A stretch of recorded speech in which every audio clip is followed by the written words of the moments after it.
Кандайсыңар достор?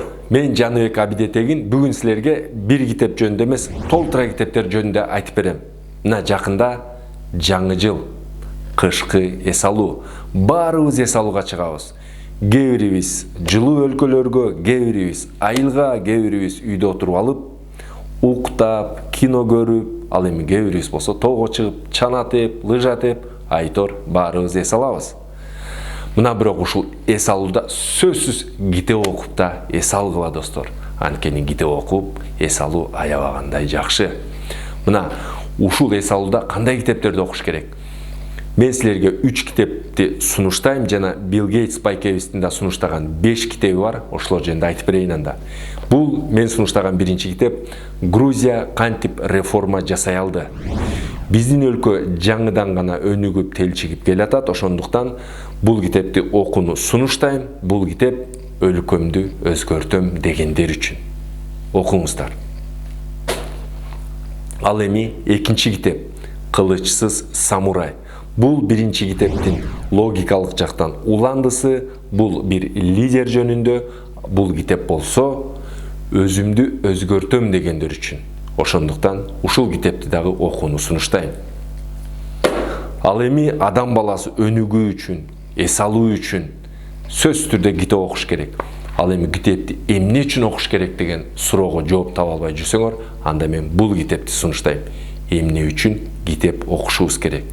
Бул китеп өзүбүздү өзгөртүп, андан ары өнүгүп кетүү үчүн эң мыкты жол көрсөткүч болуп саналат. Ошондуктан ушул китепти ушул эс алууда сөзсүз окуңуздар. Ал эми достор, дүйнөнүн эң бай адамдарынын бири, дүйнөнүн эң акылман адамдарынын бири бул Билл Гейтс. Билл Гейтстин бир эң жакшы адаты бар.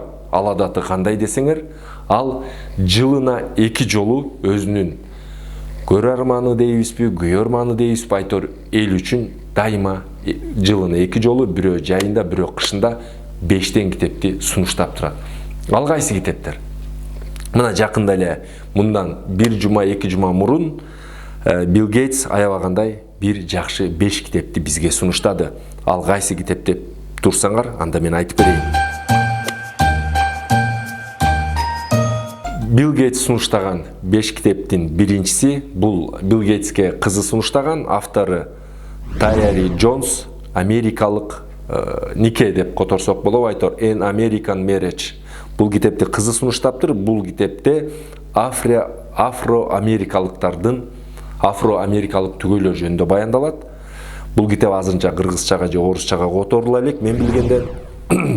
Экинчи китеп болсо бул Джилл Лепордун китеби These Truths History of United States деген китеп. Башкача кыргызча айта турган болсок, Кошмо Штаттардын тарыхы жана андагы чындыктар, айтор.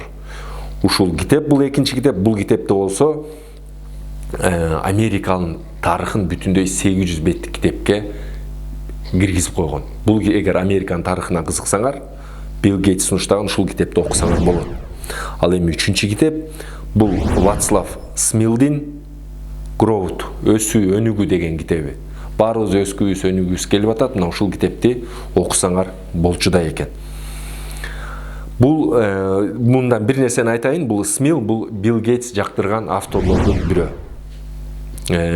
Андан кийин 4-чү китеп бул Диана Тавернердин Prepared What Kids Need for a Fulfilled Life. Кыргызча айта турган болсок, балдардын толук кандуу жашоосу үчүн эмнелер керек, даярсыңарбы дегендей. Бул нерседе болсо, бул китепте кантип балдарды жашоого даярдаш керек, алар баягы окууга тапшырып атканда кандай багыт көрсөтүш керек, ушулар жөнүндө бул китеп. Андан кийин 5-чи китеби болсо Мэттью Уокердин китеби Why We Sleep.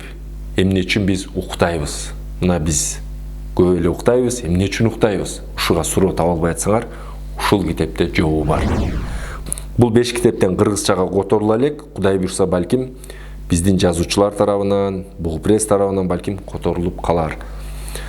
Мына ушундай достор, кышында сөзсүз ушул китептерди окууңарды сунуштайм. Ал эми сиз кандай китептерди сунуштайсыз же болбосо кайсы китептерди окуганы жатасыңар? Ушул китептерди сөзсүз комментке жазгыла, жакшы эс алгыла, жакшы китеп окугула. Көрүшкөнчө. 1-2-3 китептер берген күч. Достор, каналыма жазсаңар, китептер менен чогуу машыгабыз.